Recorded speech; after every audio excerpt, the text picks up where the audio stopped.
Hello everyone, मैं अंकुर वाबेले आप सभी का स्वागत करता हूं आपके अपने channel magnet brains Hindi medium पर। मैग्नेट ब्रेन्स हिंदी मीडियम एक ऐसा प्लेटफॉर्म है जो हिंदी माध्यम की कक्षा 7वीं से लेकर कक्षा 12वीं तक का संपूर्ण पाठ्यक्रम बिल्कुल निःशुल्क में उपलब्ध करा रहा है। मतलब यह कि आपको यहां पर किसी प्रकार का कोई पेमेंट नहीं करना है, कोई सब्सक्रिप्शन परचेज नहीं करना है। सभी वीडियोज मिलते हैं आपको बिल्कुल निःशुल्क, वो भी क्वालिटी कंटेंट और बेस्ट फैकल्टीज के साथ। एक और बात कि अगर आप बुक्स एंड ई बुक्स प्राप्त करना चाहते हैं, जो हम क्लास में पढ़ते हैं वही चीजें आप नोट्स में चाहते हैं, तो डिस्क्रिप्शन में लिंक दी गई है, लिंक पर क्लिक करके आप अपने नोट्स प्राप्त कर सकते हैं। तो चलिए बात करते हैं कि इस वीडियो में हम क्या पढ़ेंगे। तो इस वीडियो के अंदर हम कंप्लीट चैप्टर रिवीजन पर बात करने वाले हैं, यानी कि हमारा CCR होने वाला है, वन शॉट रिवीजन हम करने वाले हैं। ये कंप्लीट चैप्टर रिवीजन होगा कक्षा 10वीं की राजनीति विज्ञान के अध्याय 5 जन संघर्ष और आंदोलन का। क्योंकि हमने टॉपिक्स को देख लिया है या इसके हमने कुछ कॉन्सेप्ट वीडियो पहले ही कर लिए हैं, अब जो बात आती है कि जन संघर्ष और आंदोलन का मतलब क्या होगा, तो पहले हम इन दोनों के मतलब को जान लेते हैं, फिर हम आगे बढ़ेंगे। क्या कहते हैं जन संघर्ष का मतलब क्या है और आंदोलन क्या कहलाएगा। तो आप जन संघर्ष से मतलब क्या निकालते हैं, आंदोलन से मतलब क्या निकालते हैं।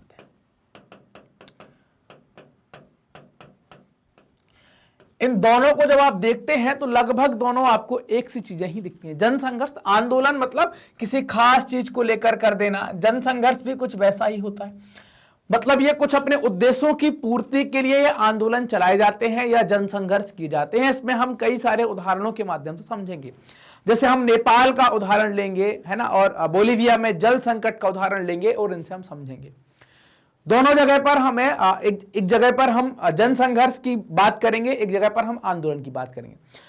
हालांकि जब आप इनको देखते हैं तो आपको एक नजर देखने पर इनमें कोई अंतर आपको समझ में नहीं आएगा, है ना। पॉपुलर स्ट्रगल और मूवमेंट में आप कोई खास अंतर नहीं समझ पाएंगे, क्योंकि जब एक नजर देखते हैं तो आपको दूर से वैसे ही लगता है कि भीड़ जा रही है, कुछ मांग कर रही है, ऐसे आपको समझ में आएगा। लेकिन जैसे हम चैप्टर में आगे बढ़ेंगे तो आपको थोड़ा सा इनके बीच में जो एकदम जो फर्क होगा, है ना, एकदम बारीक सा अंतर होगा, उसको हम समझेंगे। जन संघर्ष का मतलब क्या, आंदोलन का मतलब क्या, है ना, कि क्या होगा उसका मतलब, कैसे ये काम करते हैं, इनको हम देखें। हमने पिछले अध्याय के अंदर सत्ता के बंटवारे की बात करी थी और यह भी जाना था कि सत्ता का बंटवारा क्यों जरूरी होता है। सत्ता का बंटवारा हमने दो प्रकार से देखा हुआ था। अगर हम बात करें बंटवारे की तो बंटवारा दो प्रकार से देखा था। एक देखा था क्षैतिज बंटवारा और एक देखा था ऊर्ध्वाधर बंटवारा, है ना। एक कैसा बंटवारा, क्षैतिज बंटवारा, और दूसरा देखा हुआ था ऊर्ध्वाधर बंटवारा।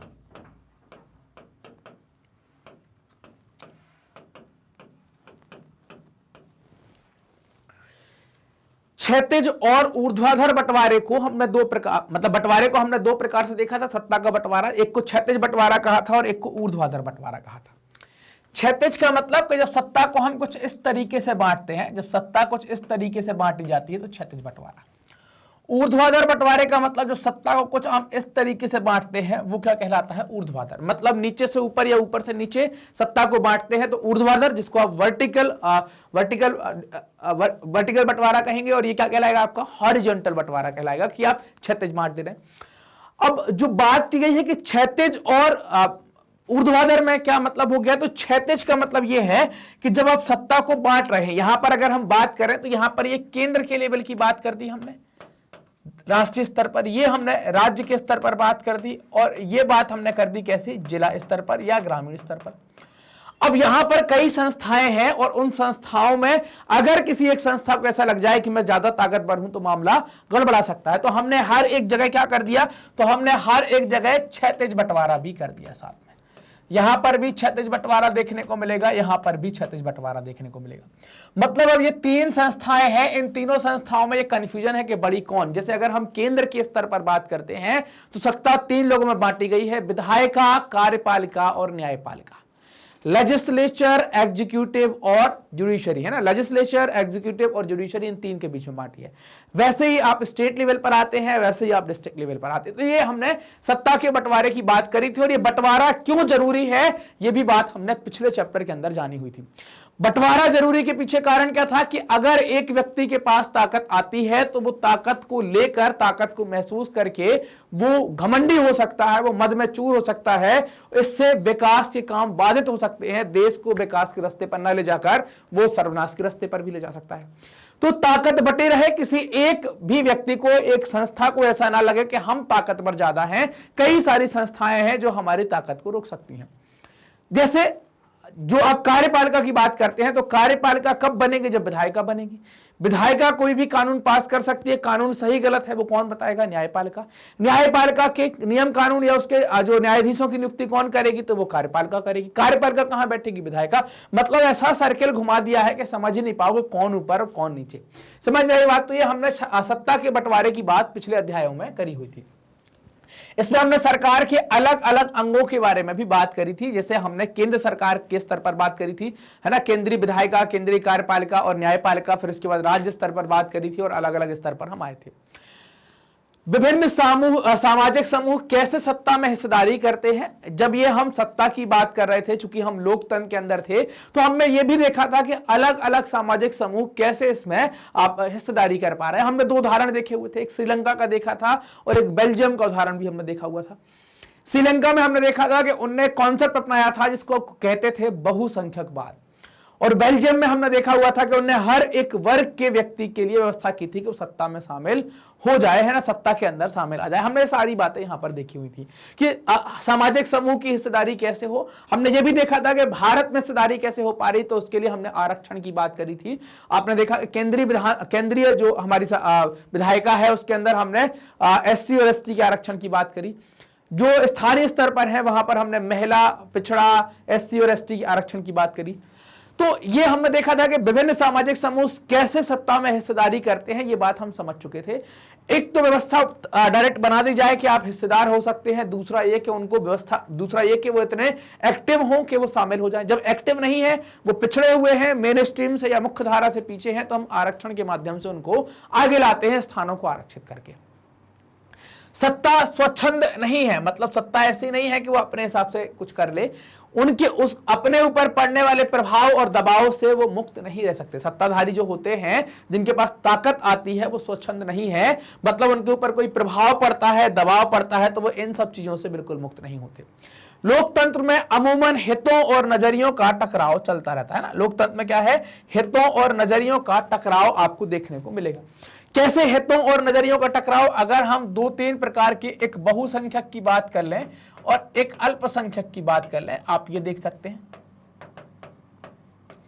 अब इसमें हर एक वर्ग के, मतलब बहुसंख्यक वर्ग के हित अलग हैं और अल्पसंख्यक वर्ग के हित अलग हैं। अगर हम बात करते हैं कि ये बहुसंख्यक में आपने यहां पर देखा था, तो इसमें हमने एक कम्युनिटी की बात करी थी SC, एक कम्युनिटी की बात करी थी ST, एक कम्युनिटी आई थी OBC और एक आप देखते हैं कि फीमेल। इन सबके हित अलग हैं और इन सबका समाज को देखने का नजरिया भी अलग होता है ना, सब अलग अलग तरीके से देखते हैं। अल्पसंख्यकों में हम जानते हैं कि उनका भी नजरिया अलग है देखने का। तो इसीलिए हम क्या कह रहे हैं? इसलिए हम कह सकते हैं कि लोकतंत्र में सबके हित अलग हो सकते हैं, नजरिए अलग हो सकते हैं, और इन हित और नजरियों को लेकर आपस में टकराव की स्थिति भी बन सकती है। हितों और नजरियों के इस द्वंद्व की अभिव्यक्ति संगठित तरीके से होती है। जब भी हित और नजरियों का टकराव आता है, द्वंद्व आता है, तो ये क्या होता है? इसकी अभिव्यक्ति जो है बड़े संगठित तरीके से होती है। जिनके पास सत्ता होती है उन्हें परस्पर विरोधी मांगों और दबावों में संतुलन बैठाना पड़ता है ना। जिनके पास भी सत्ता होती है उन्हें परस्पर, है ना, उन्हें परस्पर विरोधी मांगों और दबावों में संतुलन बैठाना पड़ता है कि वो कैसे इन सारी चीजों को साथ में लेकर चले। इस अध्याय की शुरुआत में हम जानेंगे कि परस्पर विरोधी मांगों और दबावों के बीच में लोकतंत्र आकार ग्रहण करता है, किस तरीके से लोकतंत्र अपना शेप लेगा। यह भी जानेंगे कि आम नागरिक विभिन्न तरीकों, संगठनों के सहारे लोकतंत्र में अपनी भूमिका निभाते हैं ना। आम नागरिक जो है वो विभिन्न तरीकों या संगठनों के सहारे लोकतंत्र में अपनी भूमिका किस तरीके से निभा रहे हैं, इसको भी जानेंगे। अध्याय में हम राजनीति को प्रभावित करने वाले अप्रत्यक्ष तरीके यानी कि दबाव समूह और आंदोलनों पर भी चर्चा करने वाले हैं, उनके बारे में भी हम जानेंगे। क्या क्या हम पढ़ने वाले हैं, क्या क्या टॉपिक हमारे आने वाले हैं, तो हम जानेंगे नेपाल और बोलीविया में जनसंघर्ष, popular struggle in Nepal and Bolivia, Nepal में लोकतंत्र का आंदोलन, movement for democracy in Nepal, Bolivia का जल युद्ध, बोलीविया वाटर वॉर, लोकतंत्र और जनसंघर्ष, डेमोक्रेसी एंड पॉपुलर स्ट्रगल, लामबंदी एंड संगठन, मोबिलाइजेशन एंड ऑर्गेनाइजेशन के बारे में हमें बात करनी है। दबाव समूह और आंदोलन, प्रेशर ग्रुप्स एंड मूवमेंट्स पर बात करेंगे। फिर एक टॉपिक आएगा आपका वर्ग विशेष के हित समूह और जन सामान्य के हित समूह, sectional interest group and public interest group के बारे में हमें बात करनी है। आंदोलनकारी समूह, मूवमेंट ग्रुप्स, क्या दबाव समूह और आंदोलन के प्रभाव सकारात्मक होते हैं? Are the effects of pressure groups and movements positive, है ना? तो ये क्या सकारात्मक होंगे, इन पर भी हमें चर्चा करनी है, इनको भी हमें यहां पर जानना है। अब बात करेंगे नेपाल और बोलीविया में जन संघर्ष के बारे में। हम यहां पर जन संघर्ष देखने वाले हैं, एक पॉपुलर स्ट्रगल देखने वाले हैं नेपाल के अंदर और बोलीविया के अंदर। तो आपको पोलैंड में लोकतंत्र की जीत की कथा याद होगी, जो हम पिछली कक्षा में चर्चा कर चुके हैं। इसके बारे में हमने कक्षा 9 की पुस्तक में पढ़ा था। कक्षा 9 की जो चैप्टर नंबर 1 है, उसमें हमने पोलैंड की लोकतंत्र के बारे में बात करी थी, उसको जाना था। यह कहानी लोकतंत्र की रचना में जनता की भूमिका की याद दिलाती है कि डेमोक्रेसी के अंदर लोगों की भूमिका क्या हो सकती है। भी हम बात करने वाले हैं कि डेमोक्रेसी में लोगों की भूमिका क्या हो सकती है। इस तरह 2 हालिया घटनाओं के बारे में हम पढ़ेंगे और जानेंगे कि लोकतंत्र में सत्ता का इस्तेमाल कैसे होता है ना? लोकतंत्र में सत्ता का इस्तेमाल कैसे करते हैं और सत्ता की आवश्यकता कैसे होती है, इसको हम जानने वाले हैं। सन 2006 के अप्रैल माह में नेपाल में एक विलक्षण जन आंदोलन खड़ा हुआ। अब ये आंदोलन क्यों खड़ा होगा या कैसे खड़ा होगा और जनता की भागीदारी कैसी होती है? जनता 2 प्रकार से भागीदारी करती है लोकतंत्र में। पहली भागीदारी होती है लोकतंत्र की स्थापना को लेकर और दूसरी भागीदारी होती है लोकतंत्र की स्थापना के बाद लोकतंत्र को जिंदा रखने को लेकर। हम ये दोनों भागीदारियों पर चर्चा करने वाले हैं। कैसे? अगर हम उदाहरण के तौर पर भारत का उदाहरण ले लेते हैं ना, अगर आप सिर्फ भारत का उदाहरण ले लेते हैं तो भारत के उदाहरण से आपको यह समझना चाहिए कि हम कैसे, है ना, हम कैसे यहां पर लोकतंत्र की स्थापना करते हैं। मतलब आप ये कह रहे हैं यहां पर कि जो लोकतंत्र में जन भागीदारी होती है ना, क्या जन भागीदारी होती है, वो भागीदारी कैसे होगी, पार्टिसिपेशन कैसे होगा लोगों का। तो ये पार्टिसिपेशन आप 2 तरीके से देख पाते हैं। कैसे कैसे? 2 तरीके से। एक तो लोकतंत्र की स्थापना के लिए, एक तो लोकतंत्र की स्थापना के लिए, और दूसरा आप देख पाते हैं लोकतंत्र की स्थापना के बाद, है ना।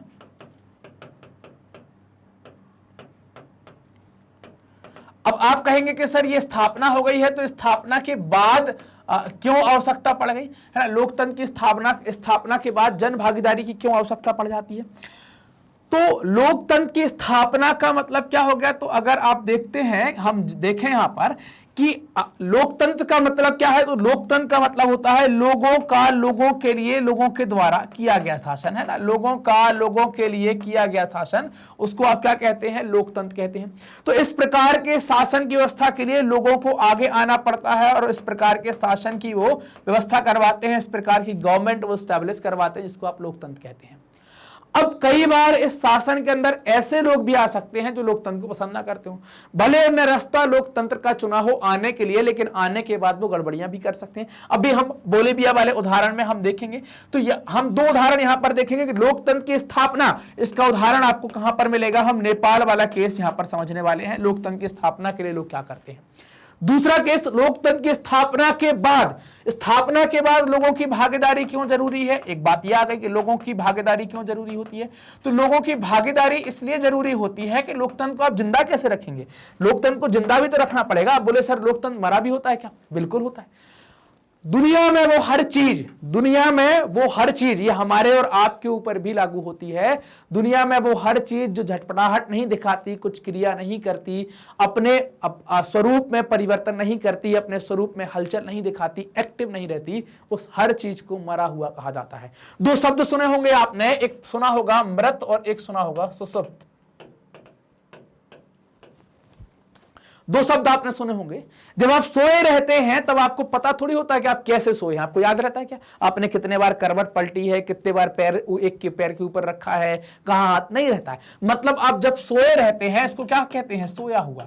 जब आप सोए रहते हैं इस कंडीशन को क्या कहा जाता है? आधा मृत कहा जाता है ना। आधा मृत मतलब आप क्या है? आप तो एकदम उस टाइम हम कह सकते हैं कि आपकी आधी मृत्यु हो चुकी है, सिर्फ सांस बस चल रही है, बाकी कुछ नहीं पता। समझ में आ रही बात? तो दुनिया में हर एक चीज को, हमको आपको जिंदा रहना, जिंदा रहने का मतलब बोले सर हम तो जिंदा है, बढ़िया 5 रोटी पेल के आए अभी, अरे ये जिंदा रहना नहीं कहलाता।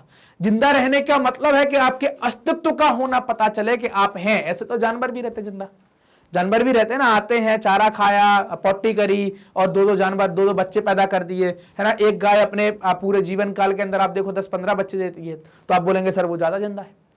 हर गाय की, हर जानवर की, हर एक चीज की चर्चा नहीं होती। किस नस्ल की चर्चा होती है, किस जानवर की चर्चा होती है, जिसमें कुछ खासियत होती है।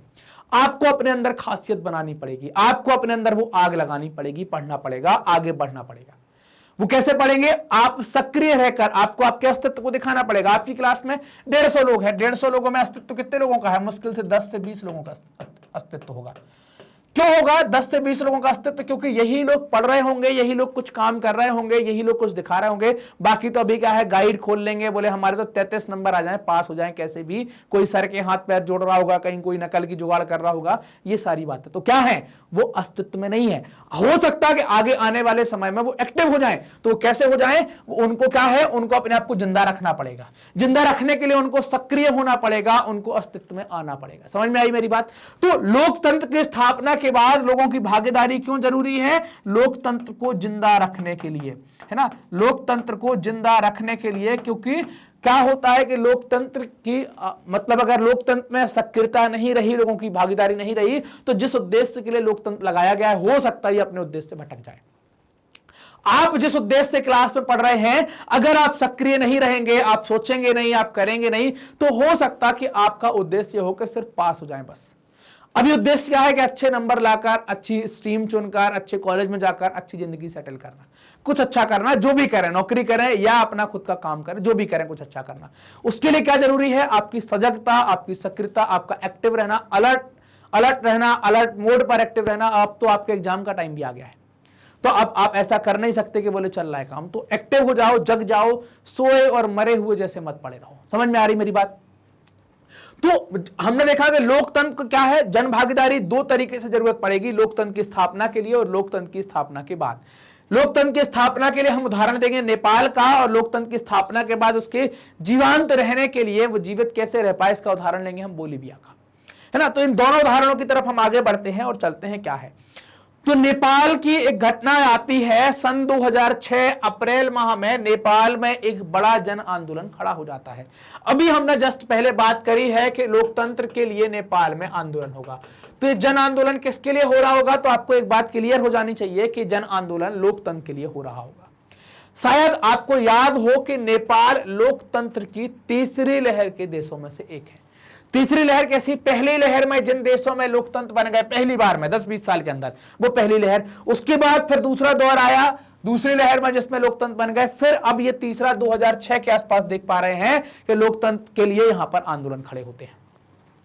तो 1990 की दशक में यहां पर क्या हो पाता है? लोकतंत्र कायम हो पाता है। और 2006 की हम घटना कर रहे हैं, घटना की बात कर रहे हैं, मतलब हम जिक्र कहां से कहां तक का करने वाले हैं? 1990 से लेकर 2006 के बीच में हमारी कहानी चलने वाली है। मतलब हम 16 सालों के बीच में कुछ पढ़ने वाले हैं। 1990 से लेकर 10 साल, 2000 और अगले 6 साल, मतलब ये 16 सालों के बीच की घटनाएं हम कुछ जानने वाले हैं। नेपाल जो है, अगर आप नेपाल को देखते हैं तो ये नेपाल है, ये भारत की बाउंड्री पर है। अगर आप देखें तो भारत के एक राज्य उत्तर प्रदेश, बिहार, उत्तराखंड, है ना, सिक्किम और पश्चिम बंगाल की बाउंड्री आपको इससे टच होती दिखेगी। ऊपर अगर आप देख पाएंगे यहां पर चीन की बाउंड्री टच होती है। ये नेपाल है। और आपको पता होगा कि नेपाल रियासत भी है, और आप जानते हैं कि नेपाल जो है वो पशुपतिनाथ का मंदिर भी है। तो रियासत मतलब भारत में राजा रहे हैं, तो यहां पर भी क्या रहा होगा? नेपाल के अंदर भी आपको राजतंत्र या क्राउन सिस्टम देखने को मिला होगा, है ना। यहां पर भी डेमोक्रेसी आप नहीं देखी होगी। यहां पर क्या देख पा रहे होंगे आप? सिर्फ राजतंत्र के बारे में, क्राउन रूल आप देख पा रहे होंगे, यहां पर राजाओं का शासन देख पा रहे होंगे। इसके अलावा आपको कुछ देखने को यहां पर नहीं मिलेगा। तो नेपाल जो है, नेपाल में राजा क्या था? औपचारिक राज्य का प्रधान बना, है ना। ये 1990 के दशक में जब हम लोकतंत्र स्थापित करते हैं तब की बात है। तो नेपाल में राजा औपचारिक रूप से राज्य का प्रधान रहा। राज्य के प्रधान का मतलब क्या है कि राज्य का जो प्रमुख होगा वो राजा होगा, लेकिन कैसा होगा? नाम मात्र का, जैसे भारत में आप राष्ट्रपति को देख पाते हैं।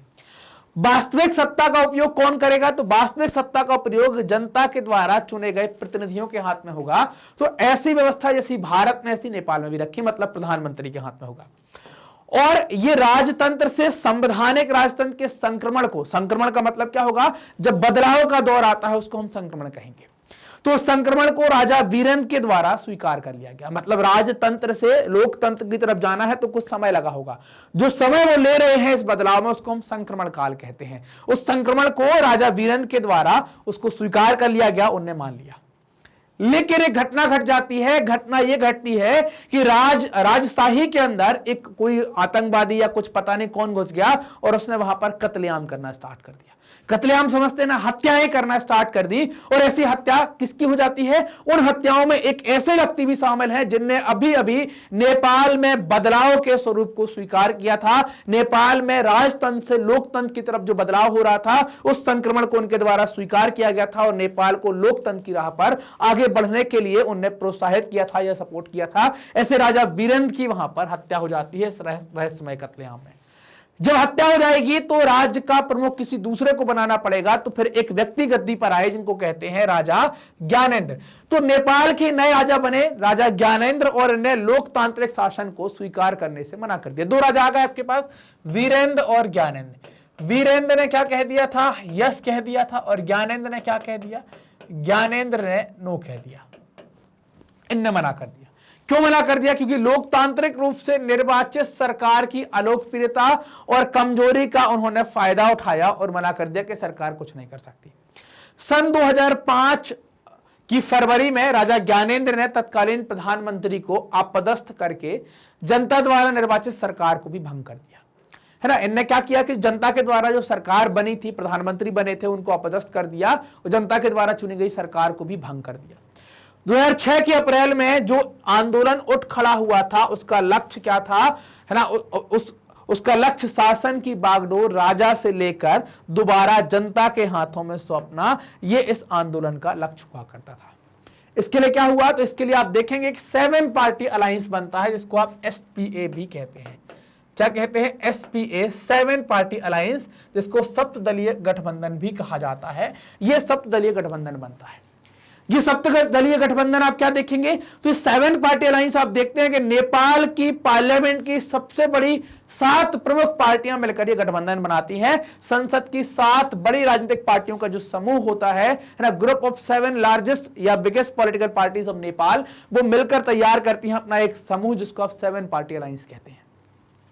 राजधानी काठमांडू में 4 दिन के बंद का आह्वान किया गया। 4 दिन का वहां पर बंद बुलाया गया। 4 दिन के बंद का वहां पर आह्वान किया इन 7 पार्टियों के अलायंस के द्वारा। अब ये 7 पार्टी अकेले नहीं रहेंगी, धीरे धीरे इसमें कई सारे गठबंधन मिलते चले जाएंगे, कई सारी पार्टियां इसमें ऐड होते चली जाएंगी।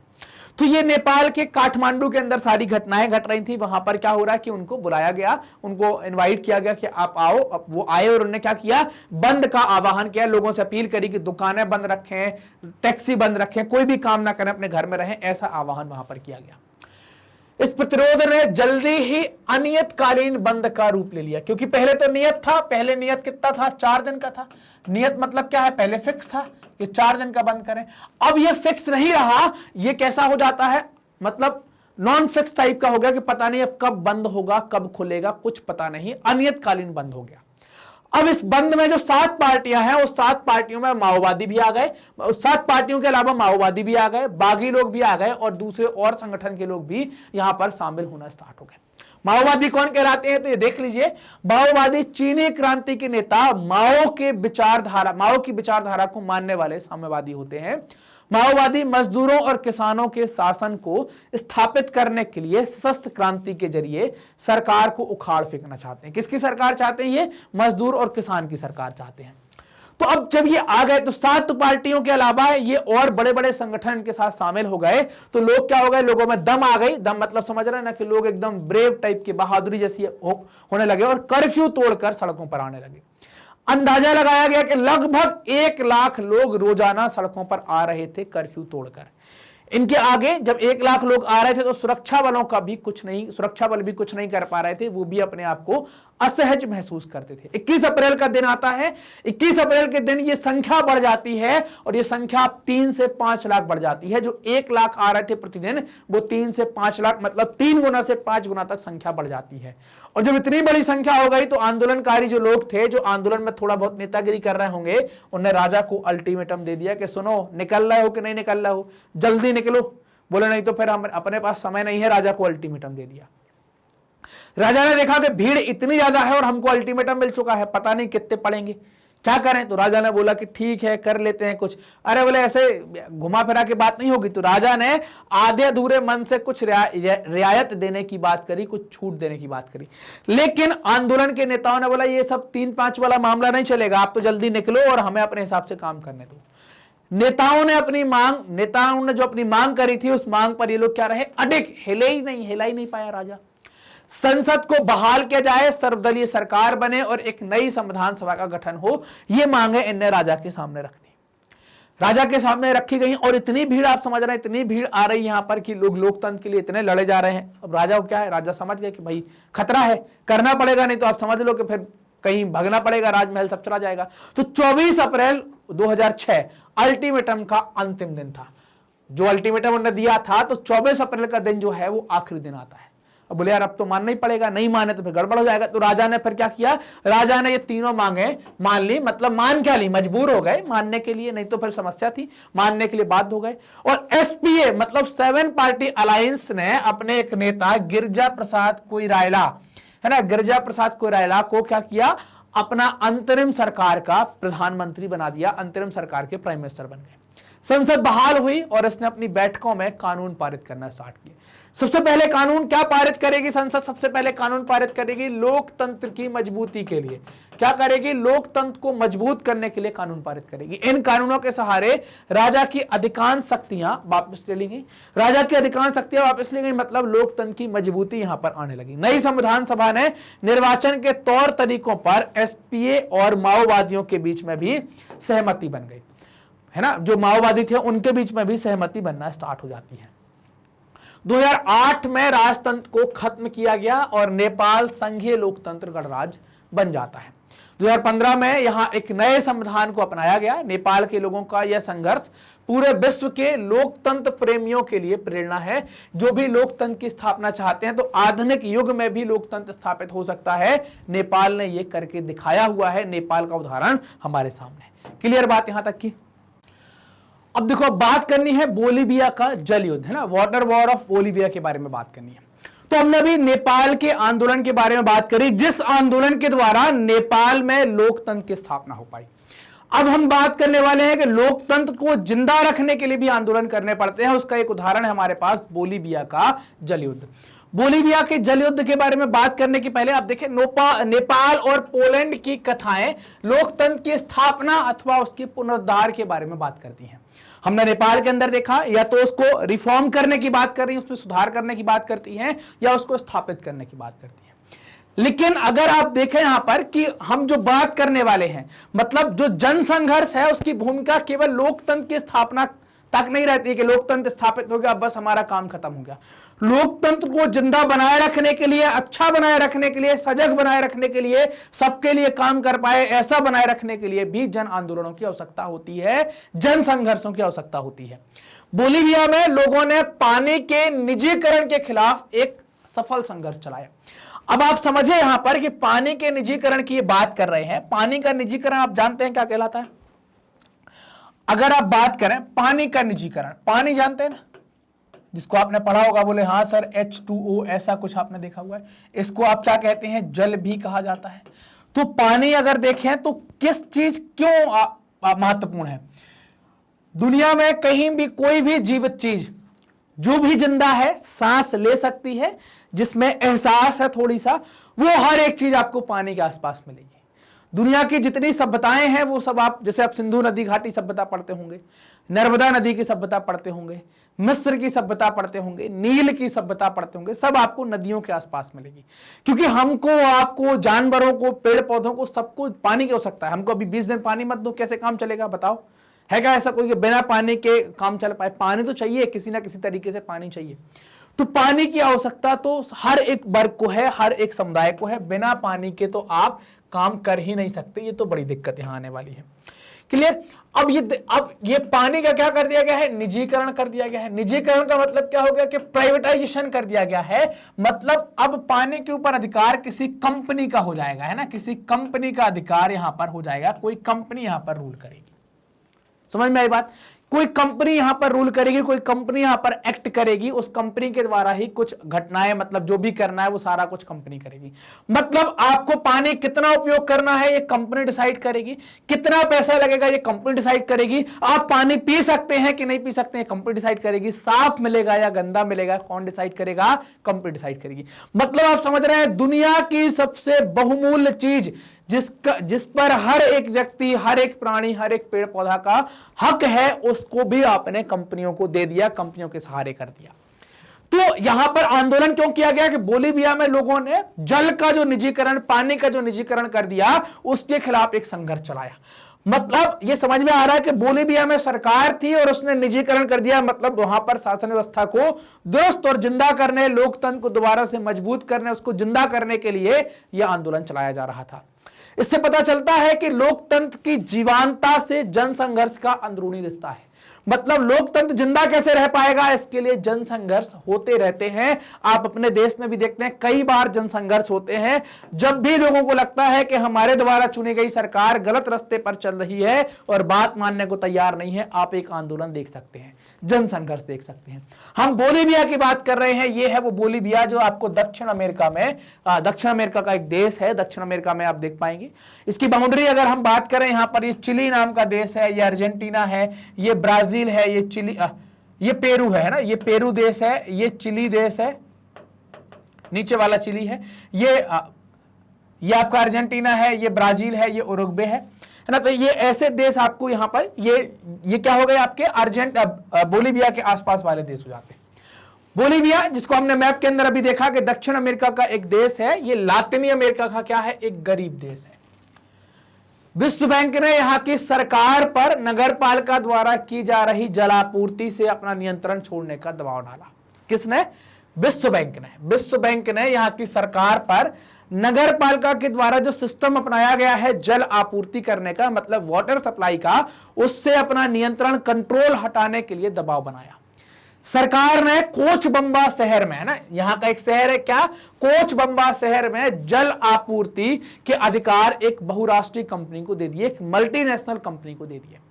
इस कंपनी ने आनन फानन में पानी की कीमत में 4 गुना इजाफा कर दिया, बिना सोचे समझे। मान लीजिए कि वहां पर बिल अगर मान लो हर महीने 200 रुपए आ रहा था, तो अब उनको 1000 रुपए आने लगा या 800 रुपए आने लगा। तो आनन फानन में क्या कर दिया?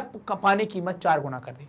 अगर आप देखेंगे लोगों को पानी का मासिक बिल 1000 रुपए तक चुकाना पड़ रहा था, जबकि लोगों की औसत आमदनी कितनी है प्रति माह? अगर आप बोलीविया की देखते हैं तो बोलीविया में लोग लगभग 5000 रुपए प्रति महीना कमा पाते हैं। उसमें से 1000 तो अब किसको देना पड़ रहा है? सिर्फ पानी का बिल देना पड़ रहा है। इसके फलस्वरूप स्वतः स्फूर्त जनसंघर्ष या जनसंघर्ष भड़क उठा या आंदोलन भड़क उठा। लोग इससे नाराज हो गए, उत्तेजित हो गए और वो एकदम से भड़क कर सामने आते हैं, नाराज होकर सामने आते हैं और इस कृत्य के खिलाफ, इस घटना के खिलाफ काम करना स्टार्ट करते हैं। सन 2000 की जनवरी में श्रमिकों, मतलब लेबर्स, मानवाधिकार कार्यकर्ता, ह्यूमन राइट एक्टिविस्ट, सामुदायिक नेताओं के बीच एक गठबंधन ने आकार ग्रहण कर लिया, है ना। एक गठबंधन यहां पर आकार ग्रहण करता है। इस गठबंधन ने शहर में 4 दिनों की कामयाब आम हड़ताल की है। क्या किया इसने? इस गठबंधन ने शहर में 4 दिनों की कामयाब आम हड़ताल की। सरकार बातचीत के लिए राजी हुई और हड़ताल यहां पर क्या कर दी गई? वापस ले ली गई। मजबूरी हो गई हड़ताल करना। आप समझ रहे हैं ना, जल के ऊपर आपने इतना नियंत्रण रख दिया कि हमें पीने के पानी को भी सोचना पड़ रहा है। डॉक्टर कहता है 5 लीटर पानी पियो, 3 से 5 लीटर पानी पियो, और अगर घर में 15 मेंबर है, 17 मेंबर है, तो कितना हो गया? 17 × 85, 85 लीटर, 100 लीटर के आसपास का ड्रम खाली हो रहा है। मतलब आप समझ रहे हैं बिल कितना आएगा? समझ रहा है ना। तो अब लोगों को सोच सोच कर पानी, कोई हमारे यहाँ पर कोई रिश्तेदार आता है तो हम उसको सबसे पहले, कोई रिलेटिव आया, कोई घूमने, कोई अपने पास घर में आता है, सबसे पहले अपने यहाँ परंपरा क्या है, जैसे ही आता है उसको हम बैठाते हैं और तुरंत पानी ले आते हैं, गिलास ले आते हैं, उसको पिलाते हैं। अगर आप बोलीविया में इस जमाने में रह रहे होते तो पानी के लिए नहीं पूछते, बोले आए हो जल्दी निकल जाओ, पानी की बात मत करना, क्योंकि पानी का बिल इतना लग रहा है और लोग गरीब हैं। तो इसीलिए क्या होगा कि जो गरीब लोग थे, जो लेबर वर्ग के थे, श्रमिक थे, जो मानवाधिकार में काम करते थे, जो सामुदायिक नेता थे, वो सब इकट्ठे होकर उन्हें आंदोलन कर दिया, एक हड़ताल कर दी। हड़ताल के बाद सरकार राजी हो गई बातचीत के लिए, हड़ताल को बंद कर दिया, लेकिन इस बातचीत से कुछ हाथ में नहीं लगा, कोई भी चीज हम प्राप्त नहीं कर पाते। फरवरी में फिर आंदोलन शुरू हुआ, लेकिन इस बार पुलिस ने उस आंदोलन को जबरदस्ती दबा दिया, बलपूर्वक उसको दबा दिया गया। अप्रैल में एक और हड़ताल हुई और सरकार ने क्या कर दिया, मार्शल लॉ लगा दिया, जिसको आप आर्मी लॉ भी कहते हैं, मतलब आर्मी रूल यहां पर इंपोज कर दिया गया। इससे क्या हुआ कि भाई अब सेना के हाथ में चीजें आ गई, तो सेना के हाथ में आई तो लोगों के मन में थोड़ा डर हो जाता है कि नहीं आए, लेकिन जनता की ताकत के आगे ये कुछ भी नहीं चला और बहुराष्ट्रीय कंपनी जो है, बहुराष्ट्रीय कंपनी के अधिकारियों को यहां से छोड़कर ये शहर छोड़कर भागना पड़ा, शहर छोड़कर जाना पड़ा। सरकार को आंदोलनकारियों की सारी मांगे माननी पड़ी, जो भी उनकी मांगे थी वो सारी मांगे सरकार को यहां पर माननी पड़ी। बहुराष्ट्रीय कंपनी के साथ किया गया करार भी क्या हो गया, रद्द कर दिया गया। बहुराष्ट्रीय कंपनी के साथ जो भी करार किया था सरकार ने कोचबंबा शहर की, वो सब रद्द हो गया। जल आपूर्ति दोबारा नगर पालिका को सौंपी गई और पुरानी दरें कायम की गई कि पुराने रेट पर ही आपको जल आपूर्ति दी जाएगी। इस पूरी घटना को, जो भी हमने जल के लिए लड़ाई लड़ी है, जो भी हमने जल के लिए संघर्ष लड़ा है बोलीविया में, उसको क्या कहते हैं, बोलीविया का जल युद्ध, या बोलीविया के जल युद्ध के नाम से इसको जाना जाता है ना, वाटर वॉर ऑफ बोलीविया के नाम से इसको जाना गया, इस नाम से फेमस होता है। अब बात करेंगे लोकतंत्र और जनसंघर्ष के बारे में। तो ये दो कथाएं हमने देखी। दो कथाएं कौन कौन सी देखी, अभी जस्ट देखी है। एक कथा देखी है नेपाल वाली और एक कथा देखी है बोलीविया वाली, है ना। ये दो कथाएं देखी हुई हैं, ये सर्वमान्य है, हमने अभी पढ़ी ली है। ये दो कथाएं देखी हुई हैं, नेपाल वाली देखी हुई है और बोलीविया वाली देखी हुई है। इन दो कथाओं का संदर्भ जो है वो हमने अलग अलग देखा। कैसे अलग अलग देखा, अगर हम संदर्भ की बात करें तो आप देखें यहां पर कि नेपाल के अंदर हमने संदर्भ क्या लिया था, तो नेपाल के अंदर आप संदर्भ पाते हैं कि लोकतंत्र की स्थापना,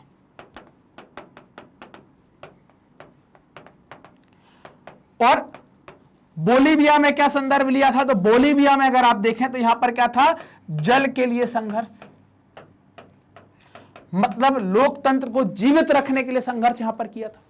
नेपाल में चले आंदोलन का लक्ष्य लोकतंत्र को स्थापित करना था, जबकि बोलीविया के जनसंघर्ष में एक निर्वाचित और लोकतांत्रिक सरकार को जनता की मांगे मानने के लिए बाध्य करना। मतलब नेपाल में लोकतंत्र की स्थापना करेंगे, यहां पर लोकतंत्र जो मुरझा रहा है, डाउन हो रहा है, उसको दोबारा से जिंदा करने की कोशिश करेंगे। बोलीविया का जनसंघर्ष जो है अगर आप देखते हैं तो सरकार की एक विशेष नीति के खिलाफ था, पूरी सरकार के खिलाफ नहीं था, सरकार की एक विशेष नीति के खिलाफ था। और विशेष नीति क्या थी, जल नीति थी। जल नीति क्या थी कि इस जल का क्या कर दिया गया था, निजीकरण कर दिया गया था। तो इस निजीकरण के खिलाफ सरकार की, या सरकार का जो कृत्य था, सरकार का जो काम था, प्राइवेटाइजेशन ऑफ वाटर, उसके अगेंस्ट में यह आंदोलन किया गया। जबकि नेपाल में आंदोलन ने यह तय किया कि देश की राजनीति की नींव क्या होगी। एक जगह राजनीति चल रही है तो वो दिशा से भटक रही है, उसको भटकने से बचाने के लिए एक काम सरकार ने गलत कर दिया, उस काम को सुधारने के लिए आंदोलन किया बोलीविया में। नेपाल में काम किया कि सरकार चलेगी कैसे, हमारे यहां पर स्वरूप कैसा होगा राजनीतिक, इसको तय करने के लिए आंदोलन चलाया गया। और यहां पर सरकार कैसे चलेगी, लोकतांत्रिक तरीके से सरकार चलेगी, डेमोक्रेटिक तरीके से सरकार चलेगी, यह नेपाल में तय कर दिया गया। ये दोनों ही संघर्ष सफल रहे, लेकिन प्रभाव दोनों के अलग अलग थे, प्रभाव के स्तर दोनों पर अलग अलग थे। इन अंतरों के बावजूद दोनों ही कथाओं में कुछ ऐसी बातें जो लोकतंत्र के अतीत और भविष्य के लिए प्रासंगिक है ना, जो क्या है, लोकतंत्र के अतीत और भविष्य के लिए प्रासंगिक है। ऐसी बातें कुछ आपको देखने में आई, समझ में आई कि क्या करना चाहिए। ये दो कथाएं राजनीतिक संघर्ष का उदाहरण है, बिल्कुल है, हमने देखा दोनों जगह राजनीति का संघर्ष हुआ, नेपाल हो या बोलीविया हो।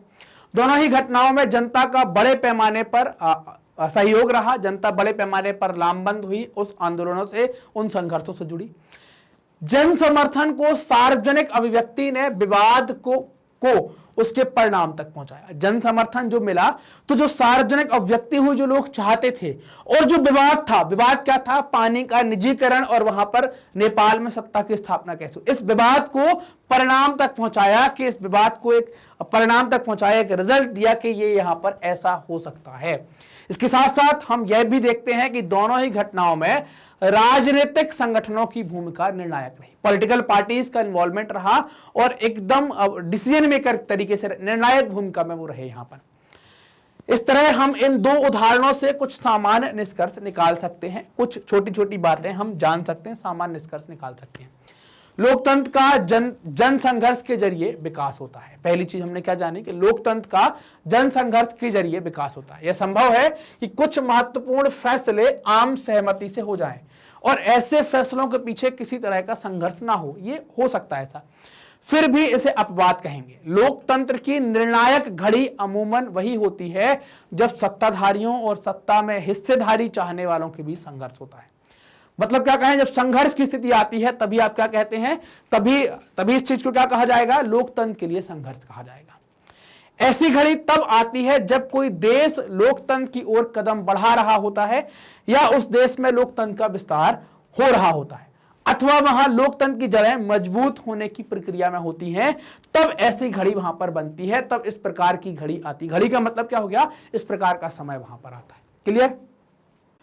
अब देखो, लोकतंत्र का समाधान जनता की व्यापक लामबंदी के जरिए होता है ना। जो लोकतांत्रिक संघर्ष का समाधान होता है वो जनता की व्यापक लामबंदी के जरिए होता है। और यहां हमने क्या बात करी थी कि लोकतंत्र का जन संघर्ष के जरिए विकास होता है। और जो लोकतांत्रिक संघर्ष है उसका समाधान कैसे होगा, मतलब जो यहां पर हम बात कर रहे हैं कि लोकतंत्र का जन संघर्ष के जरिए विकास होगा, तो ये विकास कैसे संभव हो पाएगा, कैसे बात करेंगे, तो लोकतांत्रिक संघर्ष का समाधान जनता की व्यापक लामबंदी, मतलब जनता उसमें ज्यादा इन्वॉल्व होगी, जनता उससे ज्यादा जुड़ेगी, मोबिलाइज करेगी, तो इन सब के माध्यम से ही क्या हो पाएगा, इन सब के जरिए ही समाधान हो पाएगा। संभव है कभी कभी इस संघर्ष का समाधान मौजूदा संस्थाओं मसलन संसद अथवा न्यायपालिका के जरिए हो जाए, है ना। कभी कभी क्या हो, इस संघर्ष का समाधान मौजूदा संस्थाओं मसलन संसद अथवा न्यायपालिका के जरिए हो जाए। लेकिन जब विवाद ज्यादा गहन होता है तो ये संस्थाएं स्वयं उस विवाद का हिस्सा बन जाती हैं, है ना। कुछ ना कुछ कारण की, कुछ ना कुछ चीज को लेकर ये खुद उसका हिस्सा बन जाएंगे। ऐसे में समाधान इन संस्थाओं के जरिए नहीं बल्कि उन बाहर यानी जनता के माध्यम से, बल्कि क्या होता है, उनके बाहर जनता के माध्यम से होता है। ऐसे संघर्ष और लामबंदियों का आधार राजनीतिक संगठन होते हैं। मतलब जो लामबंदी होती है, जो संघर्ष होते हैं, इनमें कहीं ना कहीं राजनीतिक संगठन जरूर होते हैं, राजनीतिक संगठन जरूर इनके आधार होते हैं। यह बात सच है कि ऐसी ऐतिहासिक घटनाओं में, है, ऐसी ऐतिहासिक घटनाओं में स्वतः स्फूर्त होने का भाव कहीं ना कहीं जरूर मौजूद होता है ना, कहीं ना कहीं जरूर मौजूद होता है। लेकिन जनता की स्वतः स्फूर्त सार्वजनिक भागीदारी संगठित राजनीति के जरिए कारगर होती है। यह बात बिल्कुल सही है कि ऐतिहासिक घटनाओं की स्वतः स्फूर्त होने का भाव कहीं ना कहीं जरूर मौजूद होता है, लेकिन जनता की स्वतः स्फूर्त सार्वजनिक संगठित राजनीति के जरिए ही क्या हो पाती है, ये कारगर हो पाती है, कि सार्वजनिक भागीदारी के जरिए कारगर हो पाती है। संगठित राजनीति के कई माध्यम हो सकते हैं, कई अलग अलग रास्ते आप उसके देख सकते हैं। ऐसे माध्यमों में राजनीतिक दल, दबाव समूह और आंदोलनकारी समूह ये सब शामिल होते हैं। अब बात करेंगे कि हमने क्या समझा, क्या जाना, और भारत का एक उदाहरण लेकर हम बात करने वाले हैं। बात है 1984 की। 1984 में कर्नाटक सरकार ने कर्नाटक पल्प वुड लिमिटेड नाम से एक कंपनी बनाई। किस नाम से? कर्नाटक पल्प वुड लिमिटेड नाम से कंपनी बनाई। ये कंपनी क्या काम करती है? तो ये कंपनी कागज बनाने के लिए जो लुगदी तैयार होती है उसको बनाएगी। इस कंपनी को लगभग 30,000 हेक्टेयर जमीन 40 सालों के लिए एक तरह से मुफ्त में दे दी गई। इसमें अधिकांश जमीन का इस्तेमाल किसान अपने पशुओं के लिए चारागाह के रूप में करते हैं। कंपनी ने इस जमीन पर यूकेलिप्टस के पेड़ लगाने शुरू किए। इन पेड़ों का इस्तेमाल कागज बनाने की लुगदी तैयार करने के लिए किया जाना था। सन 1987 में कित्तको हिच्चको अर्थात जोड़ो और रोपो नाम का एक आंदोलन हुआ। तो याद रखेंगे कब हुआ? 84 में कंपनी बनती है, 87 में यह आंदोलन होता है जिसको जोड़ो और रोपो कहते हैं, कित्तको हिच्चको कहा जाता है। यह आंदोलन क्या था? इसमें एक अहिंसक प्रतिरोध का रास्ता अपनाया गया। और बात क्या की गई? इसमें लोगों ने यूकेलिप्टस के पेड़ तोड़े और इनकी जगह वैसे पेड़ों के बिचड़े या पौधे लगाए जो जनता के लिए फायदेमंद थे। तो आंदोलन का नाम याद रखेंगे, कर्नाटक कंपनी का नाम याद रखेंगे, और कंपनी क्या करती है? लुगदी तैयार करती है। नीचे कुछ नाम दिए गए हैं, अगर आप इनमें से किसी भी समूह में हो तो अपने पक्ष में समर्थन में क्या दलील देते वो लिखकर जरूर आप देखना। स्थानीय किसान है तो क्या लिखते, पर्यावरण कार्यकर्ता है तो क्या लिखते, उपरोक्त कंपनी में काम करने वाले अधिकारी अथवा कागज के उपभोक्ता हैं तो क्या लिखते। अगर हम स्थानीय किसान हैं तो हम ये लिखते कि जमीन ले ली गई है, अब हमारे जानवर कहां चरेंगे, इससे जानवरों के स्वास्थ्य और दूध के उत्पादन पर असर पड़ेगा, जिससे किसान और गरीब की आमदनी पर भी असर होगा। पर्यावरणविद कार्यकर्ता ये बताता है कि जब यूकेलिप्टस का पेड़ लगाया जाता है तो उसको आतंकवादी पौधा भी कहते हैं। एक पेड़ को काटकर दूसरा पौधा आप लगा रहे हैं और वहां पर क्या होगा, इकोसिस्टम जो होता है ना, तो उसमें भी समस्या आ जाएगी। कंपनी में काम करने वाले कर्मचारी होते तो आप कंपनी के नजरिए से देखते, वो लिखते कि कंपनी सही कर रही है। और कागज का उपभोक्ता जो कागज को उपभोग कर रहा है, जिसके लिए वो कागज चाहिए है, वो भी क्या कहता है कि कंपनी बिल्कुल सही कर रही है, सरकार ने बिल्कुल सही कहा है। अब बात करनी है लामबंदी और संगठन के बारे में, मोबिलाइजेशन और ऑर्गेनाइजेशन के बारे में। बोलीविया का जल युद्ध है ना, वाटर वॉर ऑफ बोलीविया, इस पर हमने चर्चा करी थी। ये बोलीविया का जल युद्ध क्यों था, ये लोकतंत्र को जीवांत करने के लिए था ना, लोकतंत्र को जीवांत करने के लिए था कि लोकतंत्र कैसे आपका एक्टिव बना रहे है ना, एकदम आप ऐसे देख पाए कि वो जिंदा बना रहे।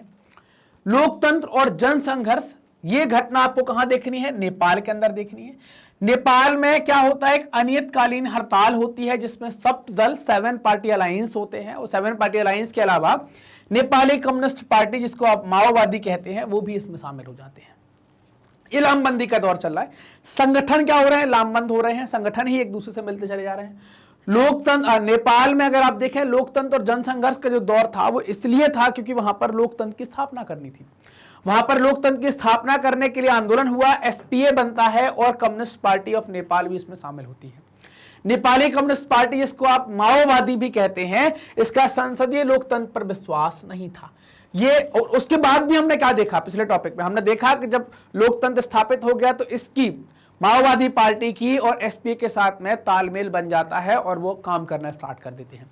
तो संसदीय लोकतंत्र पर इनका कोई विश्वास नहीं था। यह पार्टी सरकार के विरुद्ध सशस्त्र संघर्ष चला रही थी। सशस्त्र संघर्ष का मतलब होता है आर्मलेस मूवमेंट, हथियारों के साथ एक आंदोलन चलाना, वैसा आंदोलन चला रही थी। नेपाल के बड़े हिस्से पर इसका नियंत्रण भी था ना, नेपाल के एक बहुत बड़े इलाके पर इसका नियंत्रण देखने को मिल रहा था, उसका कंट्रोल वहां पर था। नेपाल के जनसंघर्ष में राजनीतिक दलों के अलावा अनेक अन्य संगठन भी शामिल थे, जैसे आप देखें मजदूर संगठन और उनके परिसंघ, मजदूर, संगठित मजदूर है ना, दहाड़ी मजदूर, कर्मचारी मजदूर, ऐसे उनके जो परिसंघ हैं उनने भी आंदोलनों में भाग लिया। अन्य अनेक संगठन, मसलन मूलवासी लोगों के संगठन, शिक्षक, वकील और मानवाधिकार कार्यकर्ताओं के समूहों ने भी आंदोलन में अपना समर्थन दिया, आंदोलन में अपनी हिस्सेदारी की।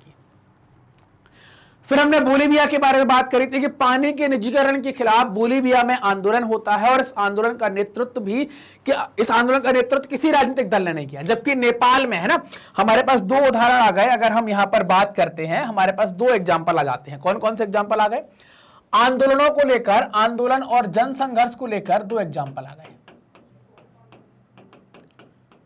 जब भी हम आंदोलन और जनसंघर्ष की बात कर रहे हैं तो हमारे पास 2 एग्जाम्पल आ गए। क्या 2 एग्जाम्पल आ गए, 2 एग्जाम्पलों में हम बात करें नेपाल के बारे में और दूसरी हम बात करते हैं बोलीविया के बारे में। ये हमारे पास 2 एग्जाम्पल हैं। नेपाल और बोलीविया के बारे में जब आप बात करते हैं तो आपने देखा कि नेपाल और बोलीविया, तो नेपाल में हमने आंदोलनों का दौर देखा था कि यहां पर किसके लिए, लोकतंत्र की स्थापना के लिए, और यहां पर जो संघर्ष हुआ है उसमें संघर्ष में राजनीतिक पार्टियों का योगदान था। इस संघर्ष में राजनीतिक पार्टी का योगदान था। उदाहरण के तौर पर आप देख सकते हैं एसपीए, 7 पार्टी अलायंस, जो वहां पर जो माओवादी है वो, और दूसरे संगठन। और अब हमें बात करनी है बोलीविया के बारे में। तो बोलीविया में आप पाएंगे कि यहां पर जल के लिए संघर्ष होगा, जल के लिए संघर्ष होगा, राजनीतिक दल कोई नहीं होगा, राजनीतिक दल कोई नहीं होगा। फिर कौन होगा, तो वही हमें चर्चा करनी है, राजनीतिक दल नहीं होगा। फिर कौन होगा, तो इस चीज को लेकर हमें यहां पर चर्चा करनी है, हमें बात करनी है। तो इस आंदोलन का नेतृत्व किसी राजनीतिक दल ने नहीं किया। इस आंदोलन का नेतृत्व किसने किया? फेडकोर नाम की एक संस्था है। किसके द्वारा किया गया? फेडकोर नाम की एक संस्था है, उसके द्वारा ये क्या किया गया, यहां पर इस आंदोलन का नेतृत्व किया गया है ना। इस संगठन के द्वारा इस आंदोलन का यहां पर नेतृत्व किया गया। फेडकोर के बारे में बात करें तो इसमें इंजीनियर और पर्यावरण, जो पर्यावरण एक्सपर्ट, पर्यावरणवादी, उनके साथ साथ लोगों के जो स्थानीय कामकाजी लोग हैं वो भी शामिल थे। इस संगठन को सिंचाई पर निर्भर किसानों के एक संघ, कारखाना मजदूरों के संगठन, कारखाना मजदूरों के संगठनों के परिसंघ, कोचबंबा विश्वविद्यालय के छात्रों, शहर में बढ़ती बेघर बार बच्चों की आबादी, इन सब का यहां पर समर्थन मिलता है। ये सारे यहां पर सपोर्ट करते हैं।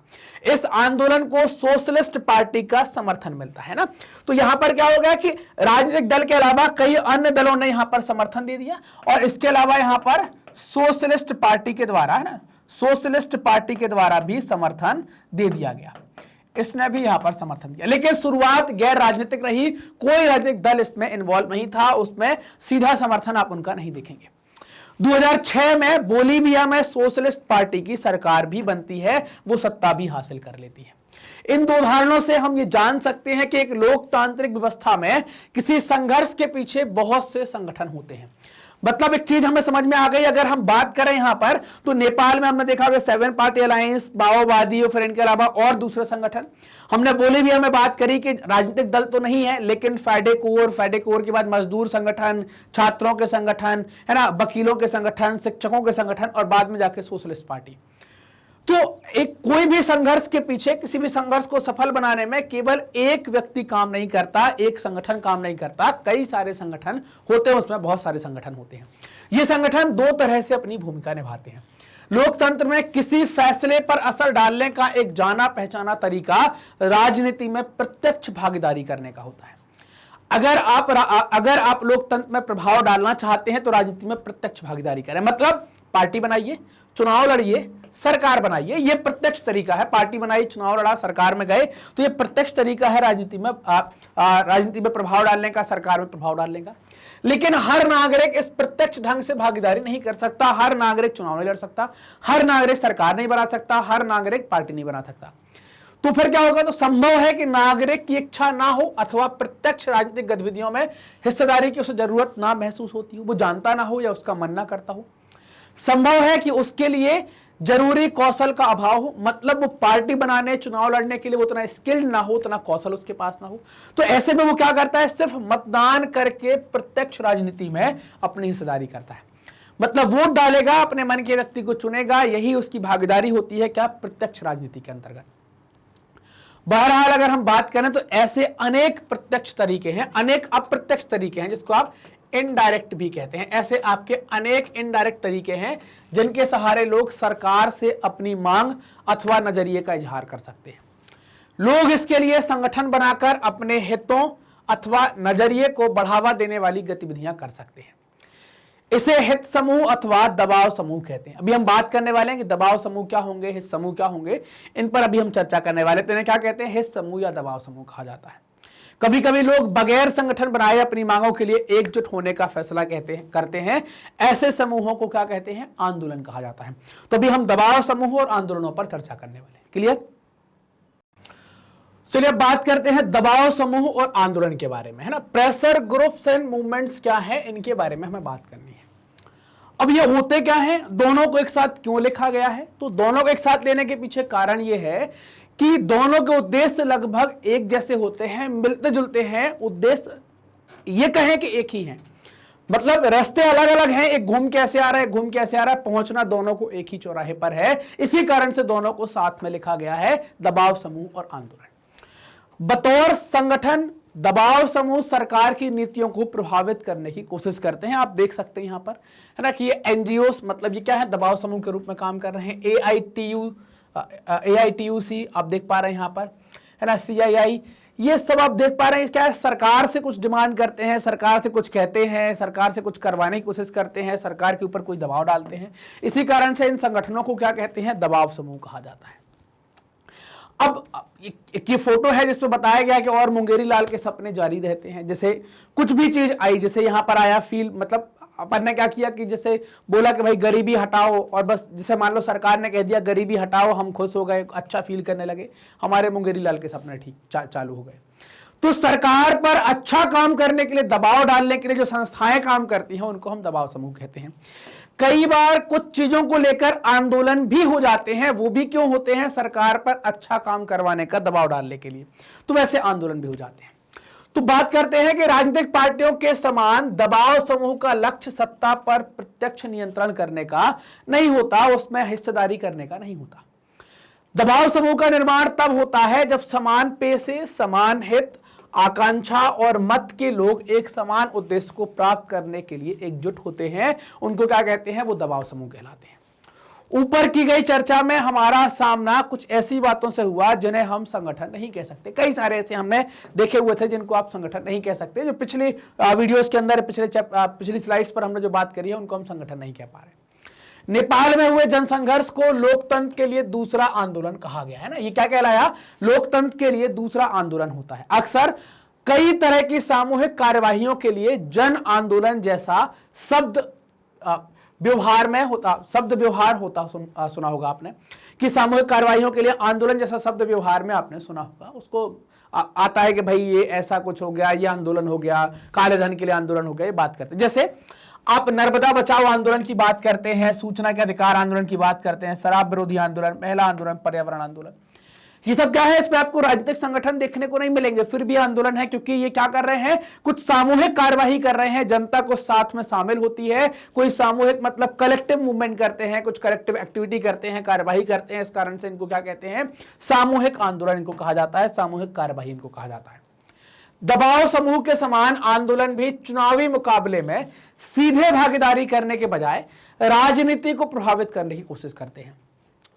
मतलब दबाव समूह के समान आंदोलन भी क्या है? तो दो बातें आपको मिल गई है ना, दो चीजें क्या क्या मिल गई? अगर हम बात करें यहां पर कि एक तो हमने बात करी कि बोले सर ये आंदोलन मिल गया, और दूसरी हमको मिल गई जिसको आप कहते हैं दबाव समूह। अगर आप आंदोलन की बात करते हैं, अगर आप दबाव समूह की बात करते हैं, आंदोलन और दबाव समूह दोनों को मैं लिख लेता हूं यहां पर। अगर दोनों की बात करें तो इन दोनों का उद्देश्य मतलब ये सत्ता पर नियंत्रण नहीं चाहते, सत्ता पर नियंत्रण नहीं चाहते, ना ही प्रत्यक्ष ना ही अप्रत्यक्ष, है ना ही डायरेक्ट और ना ही इनडायरेक्ट, अप्रत्यक्ष और प्रत्यक्ष किसी प्रकार का नियंत्रण इनके द्वारा नहीं चाहा जाता, ये किसी प्रकार के नियंत्रण की आशा नहीं रखते हैं ना आंदोलन जो भी होते हैं और दबाव समूह जो होते हैं। अब दबाव समूह कुछ संगठन के तौर पर काम करेंगे। आंदोलन के बारे में हमने नेपाल का एग्जाम्पल लेकर देखा हुआ है कि वहां पर लोकतंत्र की स्थापना के लिए दूसरा आंदोलन होता है। लेकिन दबाव समूहों के विपरीत आंदोलनों का संगठन कैसा होता है? ढीला ढाला होता है। दबाव समूह किसमें काम करते हैं? यहां पर कई सारे संगठन होते हैं जिनका अपना एक स्ट्रक्चर होता है, कैसे काम करना, उनका एक चेयरमैन है ना, एक डिप्टी चेयरमैन, एक ट्रेजरर और दूसरे और मेंबर होते हैं, काम करने का तरीका, टाइम पर मीटिंग होगी। आंदोलन का ऐसा कुछ नहीं होता, ये ढीले ढाले तौर तरीके से चलते हैं। जब एकदम से भीड़ इकट्ठी हो गई, आग लगी, तेजी से आंदोलन तेज हो गया और फिर स्लो हो जाता है। तो दबाव समूह के विपरीत आंदोलन कैसे हैं? आपको आंदोलन का संगठन ढीला ढाला देखने को मिलता है। आंदोलनों में फैसले अनौपचारिक ढंग से लिए जाते हैं और ये फैसले लचीले भी होते हैं। आंदोलन में फैसले मतलब फैसले लेने का कोई औपचारिक तरीका नहीं है, कोई सिस्टम नहीं है, बस ले लिया। और लचीले कैसे होते हैं कि इनको परिवर्तित भी किया जा सकता है, इनको चेंज भी कर सकते हैं। आंदोलन जनता की स्वतः स्फूर्त भागीदारी पर निर्भर होते हैं, ना कि दबाव समूह पर, है ना। आंदोलन क्या है? जनता की स्वतः स्फूर्त भागीदारी पर निर्भर होते हैं, ना कि दबाव समूह पर निर्भर होते हैं। अब बात करेंगे वर्ग विशेष के, है ना, वर्ग विशेष के हित समूह और जन सामान्य के लिए, जन सामान्य के हित समूह, है ना, sectional interest groups and public interest group के बारे में बात करनी है। हित समूह अमूमन समाज के किसी खास हिस्से अथवा समूह के हितों को बढ़ावा देना चाहते हैं। मतलब ये क्या चाहते हैं? या तो समाज के किसी खास हिस्से के लिए, या पूरे समाज के डेवलपमेंट के लिए, या उसकी किसी एक बात को लेकर। जिसे आप देखें कि आपकी एक कॉलोनी है ना, ये एक ऐसा कोई रोड बना हुआ है। अब यहां पर एक कॉलोनी बनी हुई है, यहां पर एक कॉलोनी बनी हुई है, और ये रोड क्या है? कच्चा है, एकदम गड्ढे गड्ढे, इसमें बीच में ऐसे ऐसे गड्ढे आ गए, है ना। अपन बना देते हैं कुछ गड्ढे, है ना, कुछ गड्ढे आ गए ऐसे, कुछ एक्सीडेंट यहां पर हो जाते हैं। तो यहां पर कुछ दोनों कॉलोनी के कुछ लोग एक्टिव हो गए होंगे और वो दबाव डालेंगे, मतलब वो क्या हो गए, यहां से कुछ 4-5 लोगों का समूह निकल कर आया, यहां से कुछ 5-7 लोगों का समूह निकल कर आया, 10-15 लोग मिलकर ये क्या करने लगे, ये आवाज उठाने लगे कि इस सड़क को क्या कर दिया जाए, इस सड़क को पक्का कर दिया जाए, डामर बना दिया जाए, एकदम इसको क्या कर दिया जाए, यहां पर किसी प्रकार की, है ना, यहां पर क्या कर दिया जाए, किसी प्रकार की इनको वो देखने को ना मिले, यहां पर है ये गड्ढे वड्ढे सब क्या हो, भर जाएं। तो ऐसे सबके हितों के लिए ये हो सकती है, किसके लिए बात हो रही है, केवल 2 कॉलोनी के लिए। इसी प्रकार की जब बात आगे शहर के लिए उठाते हैं, पूरे समुदाय के लिए उठाते हैं, तो हित की बात करने वाले लोगों को क्या कहा जाता है, ऐसे समूहों को हित समूह कहा जाता है। क्लियर बात। अब इनमें कौन हो सकते हैं, मजदूर संगठन हो सकते हैं, व्यापारिक संघ हो सकते हैं, पेशेवर और वकील, डॉक्टर, शिक्षक, ये सारे लोग हित समूह के अंतर्गत आ सकते हैं, उनमें शामिल हो सकते हैं। इस तरह के दबाव समूह के उदाहरण, है ना, इस तरह के दबाव समूह के उदाहरण दबाव समूह वर्ग विशेषी होते हैं। मतलब यहां पर एक चीज और मिली कि दबाव समूह क्या है, वर्ग विशेषी भी होते हैं, मतलब किसी एक स्पेशल जो क्लास है उसको ही सपोर्ट करते हैं। बहुत कम दबाव समूह ऐसे हैं जो अमूमन सभी को लेकर चलते हैं।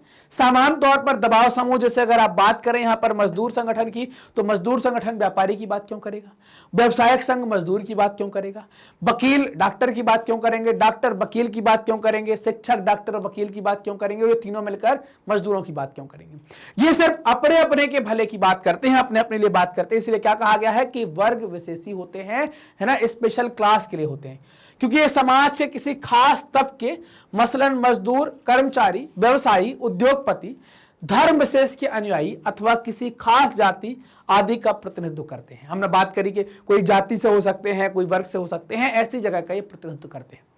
ऐसे दबाव समूह का मुख्य सरोकार पूरे समाज का नहीं बल्कि अपने सदस्यों की बेहतरी और कल्याण करना होता है। ये पूरे समाज का भला नहीं करना चाहते, सिर्फ अपने मेंबरों का भला करना चाहते हैं। कुछ संगठन समाज से किसी एक तबके के हितों का प्रतिनिधित्व नहीं करते, कुछ संगठन पूरे समाज के हितों का प्रतिनिधित्व करते हैं। ये संगठन सर्व सामान्य के हितों की नुमाइंदगी या उनका रिप्रेजेंटेशन करते हैं, जिनकी रक्षा जरूरी होती है, जिनकी रक्षा की बात जरूर की जाती है। संभव है कि ऐसा संगठन जिस उद्देश्य को पाना चाहता हो, है ना, ऐसा संगठन जिस उद्देश्य को पाना चाहता हो उससे इसके सदस्यों को कोई लाभ ना हो, है ना, उससे इसके सदस्यों को कोई लाभ ना हो। बोलीविया का फेडेकोर, याद होगा आपको, बोलीविया का फेडेकोर जिसने वहां के जल संकट के लिए जल युद्ध किया था, तो फेडेकोर नामक संगठन एक ऐसा ही संगठन था। इससे इसके सदस्यों को फायदा नहीं था, लेकिन बोलीविया भर के सभी लोगों को फायदा हुआ था। नेपाल के मामले में हमने देखा कि वहां मानव अधिकार के संगठन ने भी भागीदारी करी, तो ये उसने अपने भले के लिए नहीं करी, वहां के लोगों के भले के लिए करी। इसने दूसरे किस्म के संगठनों को जन सामान्य के हित समूह, है ना, हित समूह अथवा लोक कल्याणकारी समूह कहते हैं ना। इन दूसरे किस्म के संगठनों को आप क्या कहते हैं, जन सामान्य के हित समूह या लोक कल्याणकारी समूह कहते हैं। ऐसे संगठन किसी खास हित की बजाय सामूहिक हित का प्रतिनिधित्व करते हैं, सामूहिक हित की बात करते हैं। इनका लक्ष्य अपने सदस्यों को नहीं बल्कि किन्हीं और की मदद करना होता है, जिनको आप कल्याणकारी या सामूहिक हित समूह कहेंगे। मिसाल के लिए हम बंधुआ मजदूरी की बात करें तो बंधुआ मजदूरी के खिलाफ लड़ने वाले समूहों का आप नाम ले सकते हैं, जिनने बंधुआ मजदूरों के लिए बात करी, अपने लिए नहीं। ऐसे समूह अपनी भलाई के लिए नहीं बल्कि बंधुआ मजदूरी के बोझ तले पिस रहे लोगों की बात कर रहे थे। कुछ मामलों में संभव है कि जन सामान्य के हितों का प्रतिनिधित्व करने वाले समूह ऐसे उद्देश्यों को साधने के लिए आगे आए जिससे बाकियों के साथ साथ उन्हें भी फायदा होता हो, है ना, जिससे क्या होता हो, बाकियों के साथ साथ उनको भी फायदा होता हो। उदाहरण के लिए BAMCEF, backward and minority communities employees federation, जिसको बामफेस नाम दिया गया है, उनके बारे में बात करें। यह मुख्यतः सरकारी कर्मचारियों का संगठन है जो जातिगत भेदभाव के खिलाफ काम करता है। यह संगठन जातिगत भेदभाव के शिकार अपने सदस्यों की समस्याओं को देखता है, लेकिन इसका मुख्य सरोकार सामाजिक न्याय और पूरे समाज के लिए सामाजिक समानता को हासिल करना होता है ना। यह पूरे समाज के लिए सामाजिक न्याय की बात करता है और सामाजिक समानता की बात करता है।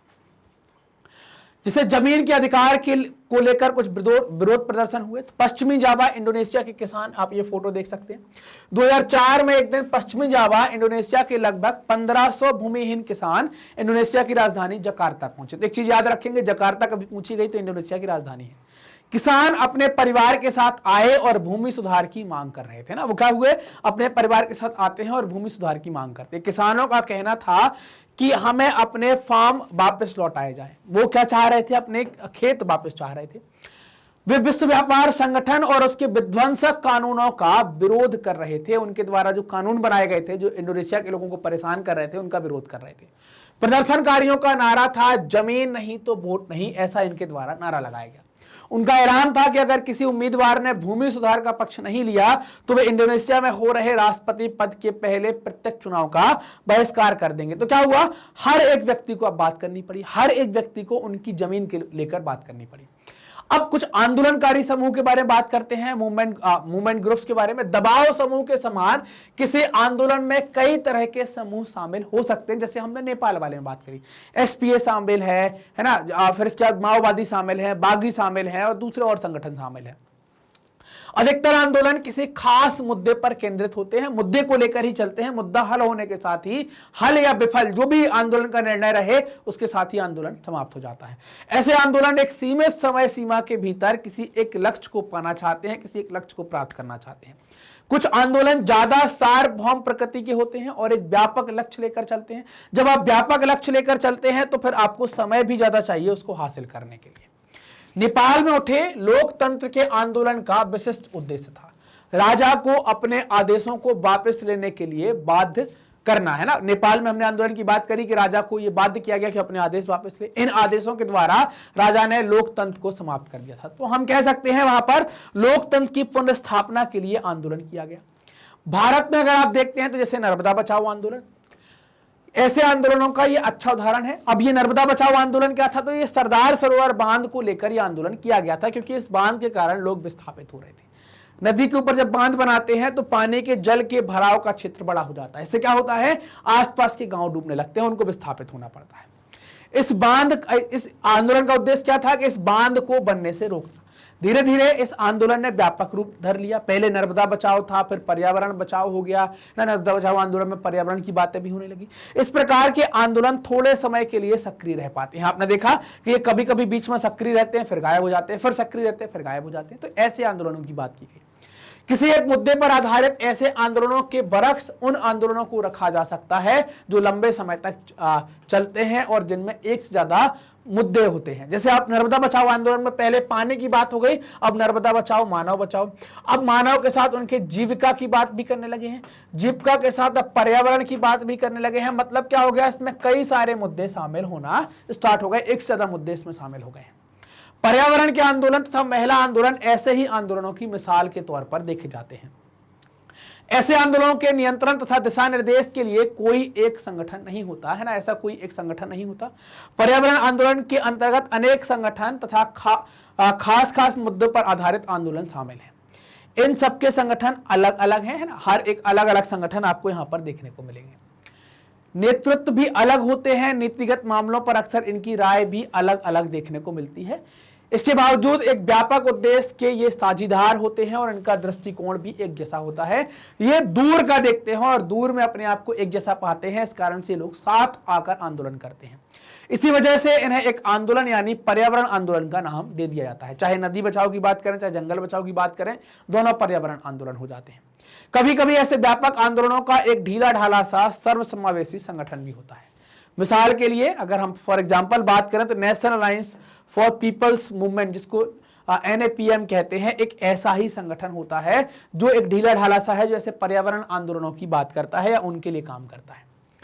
विभिन्न मुद्दों पर संघर्ष कर रहे आंदोलनकारी समूह इस संगठन के घटक होते हैं ना। अलग अलग मुद्दों पर जो संघर्ष कर रहे थे आंदोलनकारी, वो सब समूह क्या होते हैं, वो इस संगठन के पार्ट होते हैं, घटक होते हैं।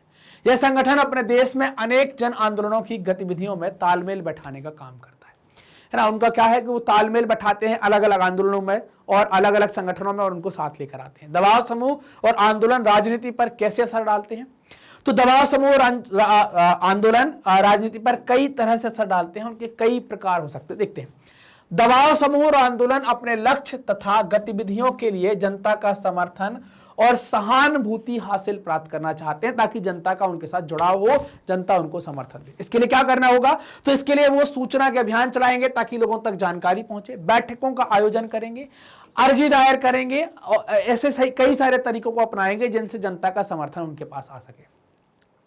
ऐसे अधिकतर समूह मीडिया को प्रभावित करने की कोशिश करते हैं ताकि उनके मसलों पर मीडिया ज्यादा ध्यान दे, ना, उनके मामलों पर मीडिया थोड़ा सा ज्यादा फोकस करे। ऐसे समूह अक्सर हड़ताल अथवा सरकारी कामकाज में बाधा पहुंचाने जैसे उपायों का सहारा लेते हैं, ना। ऐसे अगर आप देखें, ऐसे समूह अक्सर हड़ताल अथवा सरकारी कामकाज में बाधा पहुंचाने जैसे उपायों का सहारा लेते हैं, जैसे हड़ताल कर देना, चक्का जाम कर देना, बाजार बंद कर देना, है ना। तो ये सारे काम इनके द्वारा किए जाते हैं। तो कौन है? जैसे मजदूर संगठन, कर्मचारी संघ, अधिकतर आंदोलनकारी समूह अक्सर ऐसी युक्तियों का इस्तेमाल करते हैं कि सरकार उनकी मांगों की तरफ ध्यान देने के लिए बाध्य हो, उनकी मांगों की तरफ जुड़े।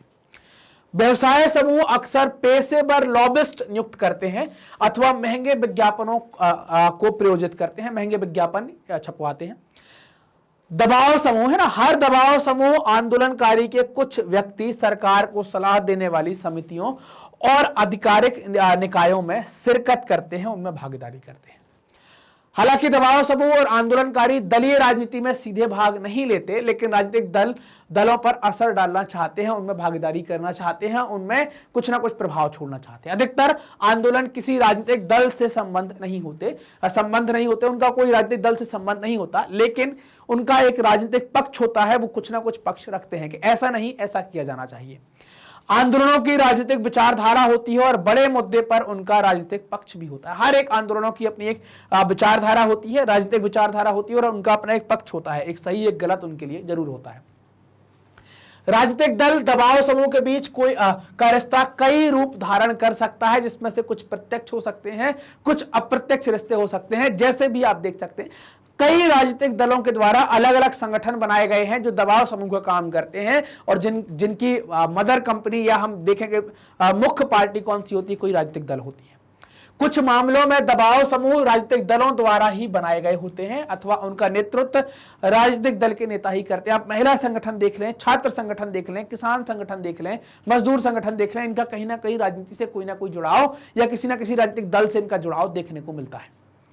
कुछ दबाव समूह राजनीतिक दल की एक शाखा के रूप में काम करते हैं। उदाहरण के लिए भारत के अधिकतर मजदूर संगठन और छात्र संगठन या तो बड़े राजनीतिक दलों द्वारा बनाए गए अथवा उनकी संबंधिता राजनीतिक दलों से होती है। हमने बात करी कि या तो जुड़े होते हैं या उनके द्वारा बनाए जाते हैं। ऐसे दबाव समूहों के अधिकतर नेता किसी न किसी राजनीतिक दल के कार्यकर्ता या नेता हो सकते हैं, या हुए रहे होंगे, या अभी वर्तमान में भी होंगे। कभी कभी आंदोलन राजनीतिक दल का स्वरूप या राजनीतिक दल का रूप भी अख्तियार कर लेते हैं। कई सारे राजनीतिक दलों के कई सारे आंदोलनों से राजनीतिक पार्टियां निकली हैं। जेपी मूवमेंट को आप याद कर सकते हैं, अन्ना मूवमेंट को आप याद कर सकते हैं। इनसे कई सारी पार्टियां आपको निकलते हुए दिखेंगी। उदाहरण के लिए विदेशी लोगों के विरुद्ध असम आंदोलन चलाया गया। जब आंदोलन की समाप्ति हुई तो इस आंदोलन से एक पार्टी निकली, इसको आप असम गण परिषद कहते हैं। तो आंदोलन चलाया कि विदेशी मतलब बांग्लादेशी छात्र यहां पर ना आ पाए, उनके लिए आंदोलन चलाया, बाद में पार्टी बन गई। 1930 और 40 के दशक में तमिलनाडु में समाज सुधार आंदोलन चले। आजकल इन समाज सुधार आंदोलनों को आप इन दो पार्टियों में देख सकते हैं, डीएमके और एआईडीएमके। इन जैसी पार्टी, इन जैसे राजनीतिक दलों में इन समाज सुधारों की जड़ें आप ढूंढ सकते हैं, खोज सकते हैं। अधिकांशतः दबाव समूह और आंदोलन का राजनीतिक दलों से प्रत्यक्ष संबंध नहीं होता। अधिकांश की, कुछ का होता है, कुछ का नहीं होता है, लेकिन दोनों परस्पर विरोधी पक्ष भी लेते हैं। ऐसा भी होगा कि वो अगेंस्ट में बात भी करेंगे, फिर भी इनके बीच संवाद कायम रहता है, सुलह की बातचीत चलती रहती है, मतलब इनमें बातचीत होती रहती है। ऐसा नहीं है कि विरोधी है तो बातचीत नहीं होती है। आंदोलनकारी समूहों ने नए नए मुद्दे उठाए और राजनीतिक दलों ने इन मुद्दों को आगे बढ़ाया। राजनीतिक दलों के अधिकतर नए नेता दबाव समूह अथवा आंदोलनकारी समूहों से आते हैं, उनके माध्यम से ही बातें रखी जाती हैं। जैसे आप यहां पर नेताओं को देख पा रहे हैं, इनके माध्यम से यहां पर देख रहे हैं, पानी की समस्या आ गई, यहां पर नेता से बात की गई, यहां पर जो लोग इकट्ठे हुए उन्होंने नेता के ऊपर दबाव डाला और नेता ने फिर क्या कर दिया, वो बात आगे रख दी। तो दबाव समूहों की बातों को, आंदोलनों के जो दबाव समूह की बात होती है उसको राजनीतिक दल के नेता क्या है उसको आगे बढ़ाते हैं, उस समस्या का समाधान करवाते हैं। अब बात करेंगे क्या दबाव समूह और आंदोलन के प्रभाव सकारात्मक होते हैं हमेशा, इस पर हमें बात करनी है। शुरुआती तौर पर लग सकता है कि किसी एक ही तबके के हितों की नुमाइंदगी करने वाले दबाव समूह लोकतंत्र के लिए हितकर नहीं है। लोकतंत्र में किसी एक तबके के नहीं बल्कि सबके तबके के हितों की रक्षा, हर एक तबके के हितों की रक्षा होनी चाहिए, हर एक वर्ग के हितों की रक्षा की बात करनी चाहिए। यह भी लग सकता है कि समूह सत्ता का इस्तेमाल तो करना चाहता है लेकिन जिम्मेदारी से बच रहा है।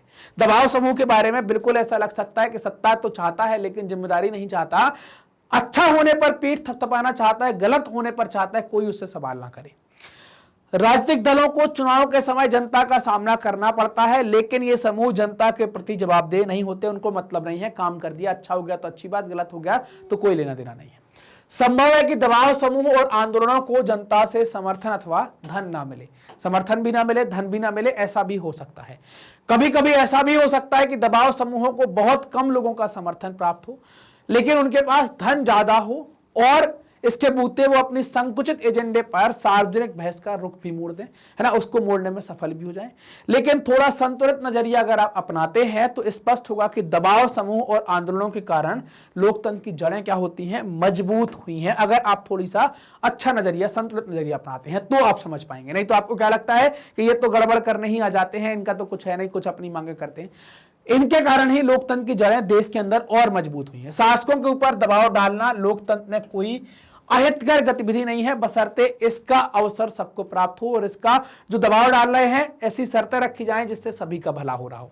सरकारें अक्सर थोड़े से धनी और ताकतवर लोगों की अनुचित दबाव में आ जाती है। सरकार जो इनको फंडिंग करती है पार्टी को तो उसके हिसाब से चलना स्टार्ट करती है, तो जरूरी हो जाता है सरकार पर दबाव डालना। कौन दबाव डालेगा? यह आंदोलन और दबाव समूह ही दबाव डालते हैं।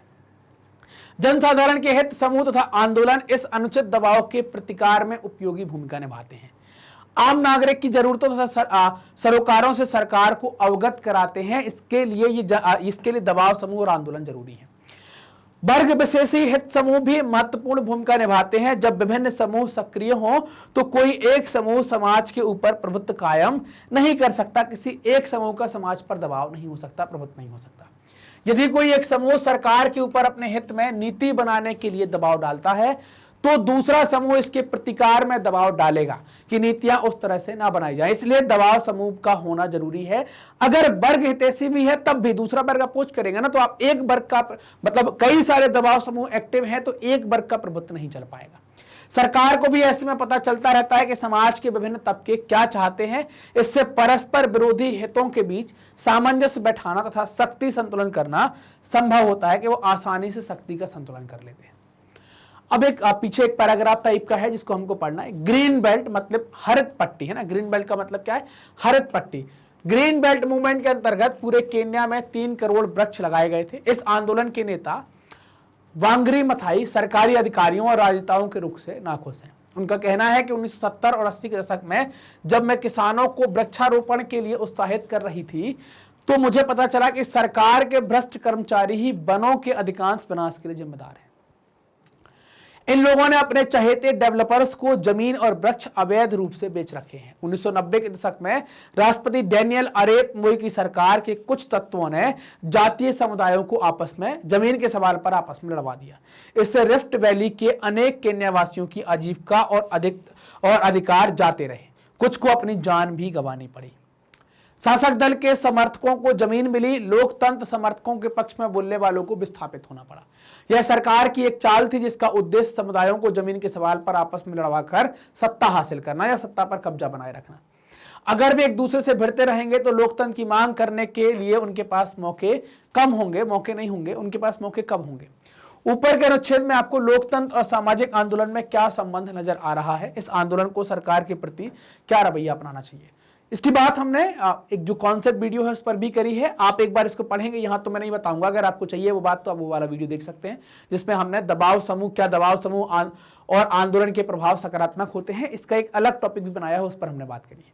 आप एक बार और इसको पढ़िए अपनी बुक से और आप खुद सोचिए, समझिए क्या हो सकता है, इसका जवाब खुद लिखने की कोशिश कीजिए।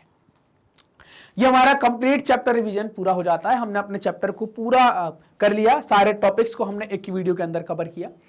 मैग्नेट ब्रेन्स अपनी हाई क्वालिटी एजुकेशन के लिए साथ ही साथ निःशुल्क शिक्षा के लिए भी जानी जाती है। मतलब आपको यहां पर किसी प्रकार का कोई पेमेंट नहीं करना है क्वालिटी कंटेंट के लिए। सारे वीडियोस आपको बिल्कुल निःशुल्क मिलते हैं।